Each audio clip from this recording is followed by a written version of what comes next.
Hello again, I'm Beatriz. Welcome back to my studio. Today we're going to be doing a landscape, and I thought that it will be fun if you guys get to see how the techniques that I teach individually in the series Watercolor How-To get applied onto an actual painting. So we're going to be doing these beautiful rolling hills by applying the gradient technique in each one of the hills. It's going to be fun. So let's get started. So for today's painting, I got my big palette, my whole vein palette with I have all my colors on it.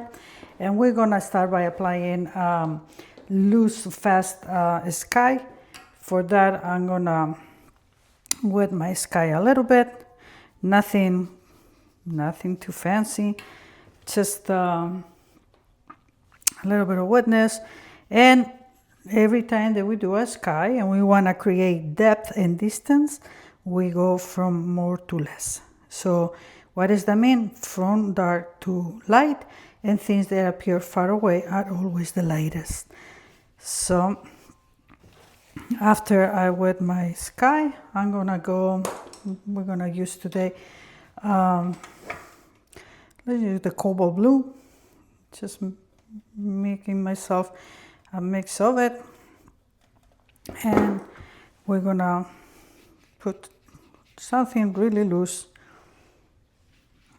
on this. Just make it a little bit darker, and the corners. Okay, and then bring it down and let it dry by itself for the time being. Let's see, maybe we put a few whips darker in the corner, and I have a lot of water, and I do have a lot of water in my masking tape, so I'm going to remove this because I don't want that to sneak on it. While this is drying, we are going to go ahead and start getting our greens. Some of the colors that I have here, I have these over here are sap green, and I also have over here gold green. So gold green is more of a yellow kind of green, so that will be a light color. Let's just do this one wet, and then we do another one with dry. So I wet my hill. I don't want tons of water. I just want damp paper. By the way, I'm working on Arches cold press color, and then I'm gonna put I'm working on Arches cold press 140 pound paper. This is my green, my yellow green, and I'm going to bring now my sap green, which is a darker color. So that way I go from light to dark, and if I turn a little bit over here, it will give me a little bit of a curve. So moving it up, and this one I'm gonna go darker over there and lighter on the top. Now now if I go with my brush and very lightly I let these two blend. Important thing here is like don't put a whole lot of pressure. A lot of different painters do this mistake. We have light and medium, but we don't have dark, and in order to get the full range of values, we need to come back with the same sap green, but with less water, more concentrated paint, and then we drop some of that over here on this area. This is going to be some of the darkest area in the painting, so I want to go dark, and because it still is wet, these are going to blend. Now come with the same mix that we were having, but with more water. Do the transition. And come a little bit darker right here. So now we have more than light. We got light, medium, kind of medium, very dark, and it goes dark again. All right, it's wet, so a little bit of blending is happening. We leave that on. Sky is dry, so we can move to paint some of those distance hills. Let me show you another way that this can be done, which it is called by putting the underpainting. What do we mean when we do underpainting? I'm doing right now in dry paper. Underpainting means I go with my light color, my light tone. So I'm still using my gold yellow, green, which it is a green that has a lot of yellow on it. I'm putting it, and if I'm gonna do this, I'm gonna be building it on layers, so I'm gonna have to go light. Always, I'm looking at a picture, reference pictures, and I know that my light is coming in this direction, so this part will be in shadow. But if not, always find a way where you think where the light is gonna come so that you'll be okay. It will be consistent, it will look credible. Adding a little bit of yellow to the same gold green. And I'm bringing this one right here. This right here. And okay, it's done. It still is a little warm. When we are doing this other technique, which it is using the underpainting and then going back to the darker colors, I like to have one brush that is with color and one that is ready to go with water. I'm gonna use my little bit of my olive green, and I'm also gonna get ready some of my Undersea green for the darker colors, just to have a little variation of them. Let's go ahead and start. Like I said, the sun comes this way in my reference picture, so all of this part over here is going to be darker. So now I go with my dark color that is going to come from this heel on, and the dark is also going to help me separate one heel from the other.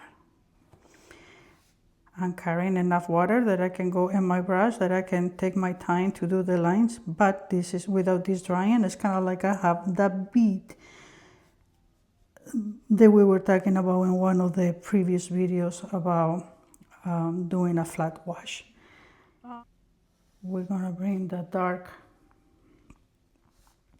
to separate this other heel. And what I wanna do right now is leave this alone.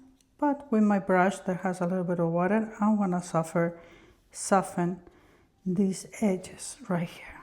So I come with a little bit of water. I go back again with the color that I was previously using. Now I have a little bit of a wet edge so that I can have that softness. And now with only water, and make it go down. And maybe we can put a little bit of the sap green over here so that everything is not so even. Very light color because this part over here is the one farther in the distance. Okay, so now we have a good range and value. We got light, medium, we got dark. All right, now, instead of having only water in this brush, I'm gonna pick up a little bit of my yellow.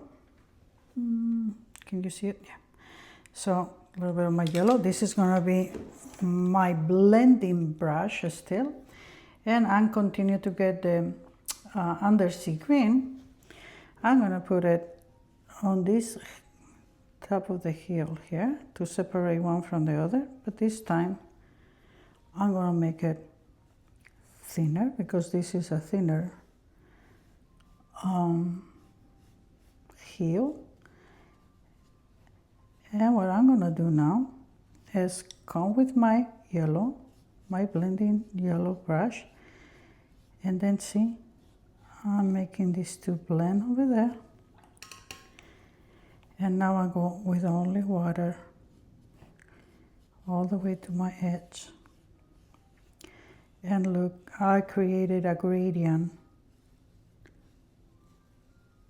Light, medium, dark. I can also go back to my Undersea green while it's wet and make it a little bit darker here, which will give me a bigger separation between this heel and this other heel. And back to my blending brush if needed, and we let it blend. Switch to a sap green, which is kind of like a little too dark. It's more of a medium side. Let's make it a little bit darker here. And let these two blend. I have to be careful because this part is starting to dry, so I put that in hold, so to speak. And now with our gold green, we are gonna bring these two together.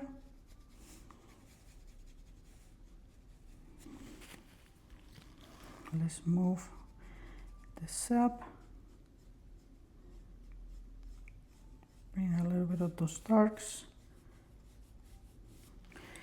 And bring a little bit of the lighter, because we want to have a contrast here between this one and this one. So I'm coming with my yellow cadmium blend and the paper. And if I only bring water, then I go from more to less. And again, I hear more to less. I love this. Let me drop a little bit more with it. I love that. It's giving me a little bit of texture. We got a little bit of white between the sky. So let's just cover it up because it's a little bit distracting. Okay, now you see how we got that and this separated nicely by having the dark with the light. I'm gonna do it in dry paper. I'm gonna go with my cadmium yellow and we're gonna try to do more of a gradient. First, this will be a lightest color, which is, instead of being white, as the yellow. Then we start bringing a little bit of our gold green as a transition. Let's get a little more.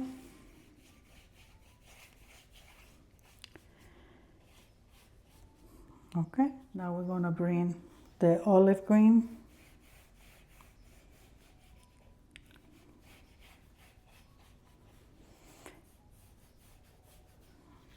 All right, and now we put it all together. Olive green, I'm going back with some sap. I'm not applying a whole lot of pressure.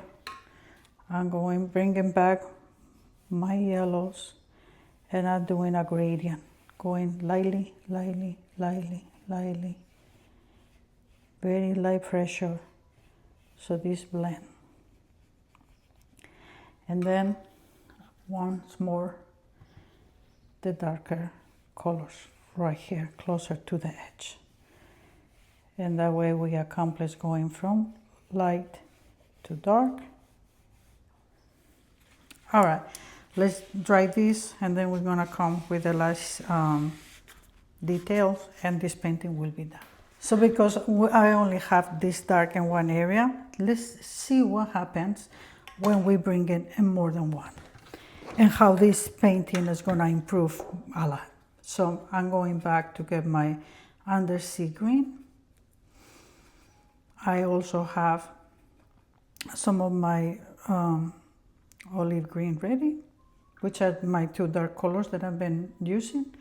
And I'm gonna activate my gold green right here. Let me bring it here. I can also bring some yellows if needed. And then we will have these values to make it closer to that one. So you will see how much this improves. Let's go from here and a wrong way. Let me have this ready with water over here so I don't have a hard edge.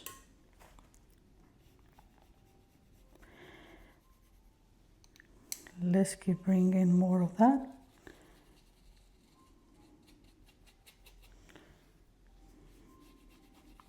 Now, all the dark I wanted over here. And now I'm gonna bring some of my gold greens and yellows right here. Why do I do this? Because if not, if I leave it the way it is, the contrast will be too much and I will not have a good value exchange. All right, let's get slightly darker right here. Okay, one. But I had to bring these darker values somewhere else.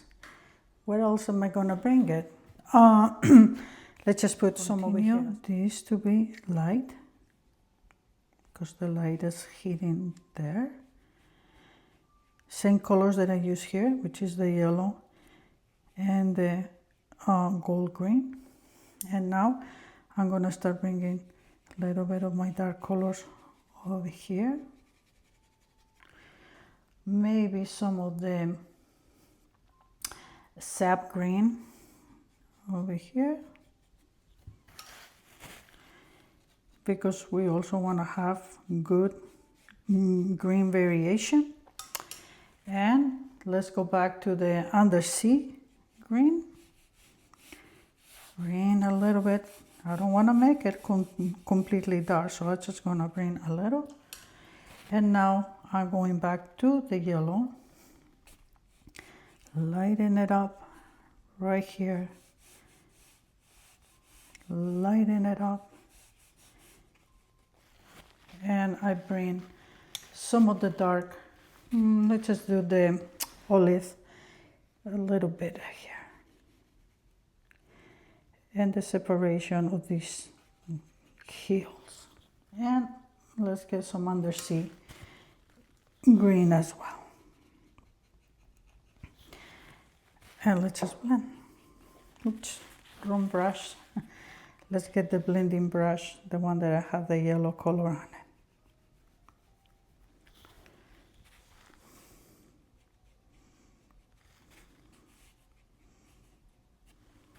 Okay. I want this part actually light, so I'm removing that from there. Already looking a lot better. Okay, this is good. Although since this is darker and this is darker, now this one reads a little bit light. So let's bring our yellow light color from there, from this light part. And let's bring the Undersea green once more, only to darken this value.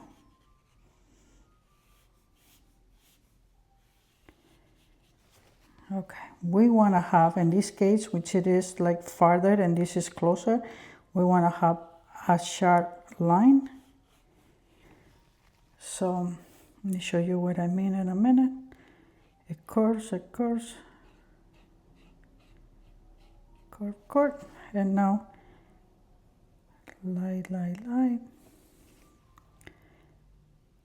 And with a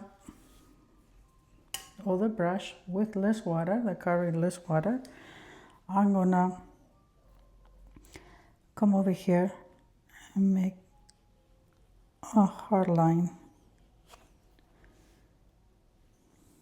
to separate the heel from this one. Okay, and since we are going here, let's do the same thing here. And just with water, we get those two.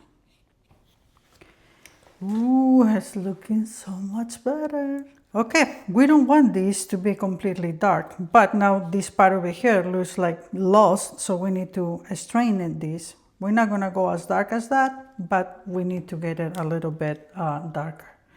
So again, I get in my water with the yellow because this continues to be light, needs to be light. So instead of only water, I bring yellow, but it's as if I was bringing water. I go all the way there. Now I'm gonna bring some of my sap green, but kind of diluted. And let's go a little bit on the direction, which it will be a little curvy. Okay, back to my greens, to my yellows. And now we start bringing the mix of French Undersea green with a little bit of sap green. And this is more diluted, so I don't have it at the same strength as it was over there. And let's just bring, to finish it up, a little bit of our olive green.